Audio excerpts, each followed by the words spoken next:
Hello साथियों, कैसे हैं आप सभी लोग। उम्मीद करता हूँ बहुत अच्छे होंगे। आप सभी वीडियो के बिल्कुल लास्ट तक बने रहिए। आज हम बहुत इंपॉर्टेंट बात करने वाले हैं आप लोगों से UP triple S C NM के बारे में। आज बहुत इंपॉर्टेंट चर्चा होने वाली है। सबसे पहले दोस्तों आपसे इस बात की चर्चा करूँगा कि UP triple S C NM के जो हमारे पद हैं वो 9212 यानी 9212 जो हमारे पद हैं उसके बारे में मैं चर्चा करूँगा। देखिए बहुत ध्यान से सुनिएगा। अब आपको मनपसंद जिला मिलेगा। ये एक मैंने हेडिंग लगाई है यहाँ पे, प्रोविजनल की रीचेकिंग शुरू। मैंने एक हेडिंग बनाई है और एक हेडिंग मैंने बनाई विभाग द्वारा भेजी गई फाइल। ये मैंने हेडिंग्स बनाई है और इन हेडिंग्स के अंतर्गत क्या है मैं आपको बताना चाहूँगा। देखिए सबसे पहले हम बात करते हैं प्रोविजनल की। देखिए जो हमारा रिजल्ट आया था वो 8000 कुछ लोगों का आया था, 8831 समथिंग आया था। तो जिसमें से प्रोविजनल और क्लियर दोनों थे।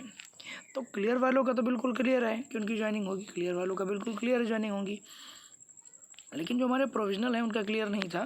तो प्रोविजनल का कैसे होगा, तो प्रोविजनल वालों के लिए बताया गया था कि वो अपने डॉक्यूमेंट तैयार रखें, डॉक्यूमेंट फाइल तैयार रखें, उनका डॉक्यूमेंट वेरिफिकेशन फिर से होना है। तो प्रोविजनल वालों के लिए जो फाइल भेजनी है, आयोग ने वो फाइल भेज दी है और बहुत ही जल्द ये प्रोसेस शुरू हो जाएगी उस फाइल के माध्यम से, उस फाइल के अंतर्गत कि क्या हमें करना है प्रोविजनल वालों का।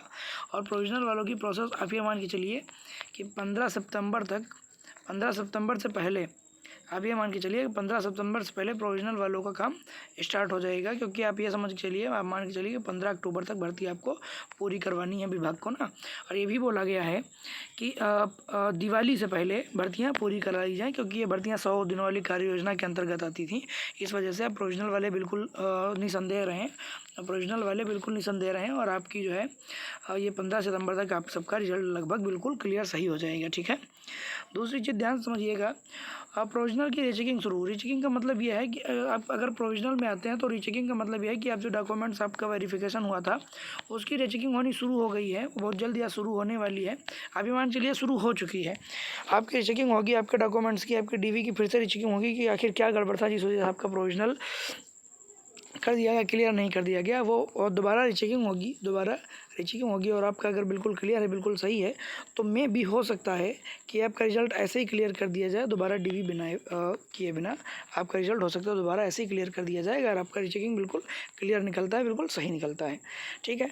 और मैं आज आपको बात करूँगा कि अब आपको मनपसंद जिला मिल सकता है। तो जी हाँ, बिल्कुल मिल सकता है। इस बारे में आपसे बात करने वाला हूँ कि आपके जो डिस्ट्रिक्ट आवंटन है, मतलब डिस्ट्रिक्ट अलॉटमेंट है, तो उस बारे में आपसे बात करूंगा कि डिस्ट्रिक्ट आवंटन को यानी डिस्ट्रिक्ट अलॉटमेंट को लेके अभी एक हाल ही में सूची जारी हुई है कि वहाँ पे आप सभी अभ्यर्थियों को सभी कैंडिडेट्स को आपका मनपसंद ज़िला मिल सकता है। आपका क्या मिलेगा, आपका मनपसंद ज़िला आप लोगों को मिल सकता है। वहाँ से ये सभी ज़िलों में बोला गया है कि सभी डिस्ट्रिक्ट वाले क्या करेंगे, उनके जो भी सामुदायिक स्वास्थ्य केंद्र हैं, अभी उनकी जो भी ब्रांचेस हैं, वहाँ पे सबसे पहले ये पता करें कि वहाँ पे जो सीटें हैं वो कितनी खाली हैं, वो कितनी सीटें उनके ज़िले में कितनी सीटें खाली हैं, उनके ज़िले में कितनी सीटें टोटल खाली हैं, और वो वहाँ बता के दें, ऐसी सूची बना के दें। फिर उस सूची के माध्यम से प्रत्येक जिला वाइज, प्रत्येक डिस्ट्रिक्ट वाइज ये पता चल जाएगा कि किस ज़िले में कितने पद हैं, उस हिसाब से ज़िलों का आवंटन कर दिया जाएगा। और मैं भी यहाँ पे 98% चांस है कि आपको आपका मनपसंद ज़िला मिल सकता है, आपको आपका मनपसंद ज़िला भी मिल सकता है। आपका 98% चांस है आपको आपका मनपसंद ज़िला मिल सकता है। दूसरी चीज़, विभाग द्वारा भेजी गई फाइल, तो मैं बता दूं आपको कि विभाग द्वारा जो फाइल भेजी गई उस फाइल में यही लिखा हुआ है कि जो हमारे प्रोविजनल वाले कैंडिडेट हैं उनका जो है उनकी रीचेकिंग शुरू की जाए। और रीचेकिंग उनकी आप ये मान चलिए कि शुरू हो चुकी है, और जिनका क्लियर होता जाएगा वो क्लियर हो जाएंगे, और जिनको नोटिफिकेशन दिया जाएगा, नोटिस दी जाएगी, वो फिर से अपना नोटिस के माध्यम से जाएंगे और अपना डीवी कराएंगे। ठीक है। दूसरी चीज़, आप इस बात की बिल्कुल भ्रम में मत रहिएगा कि जहाँ पर आपका लोकेशन जो आपको मिलेगी, जो लोकेशन आपको दी जाएगी, वहाँ पे रहने वहने की व्यवस्था नहीं होगी। बहुत अच्छी व्यवस्था होती है। जो हमारी एनएम बहन है इस बात से निसंदेह रहें, और मैं उम्मीद यही करता हूँ कि आपको आपका होम डिस्ट्रिक्ट मिल जाए, तो आपके लिए सबसे बेटर रहेगा। क्योंकि होता है ना कि लेडीज़ का थोड़ा प्रॉब्लम हो जाती है इधर उधर रहने से। तो मैं भी हो भी सकता है, मैं यही उम्मीद करता हूँ कि आपको जो है आपका होम डिस्ट्रिक्ट अलॉट कर दिया जाए, तो सबसे बढ़िया है, आपको आपका होम डिस्ट्रिक्ट दे दिया जाए, ये सबसे अच्छा रहेगा।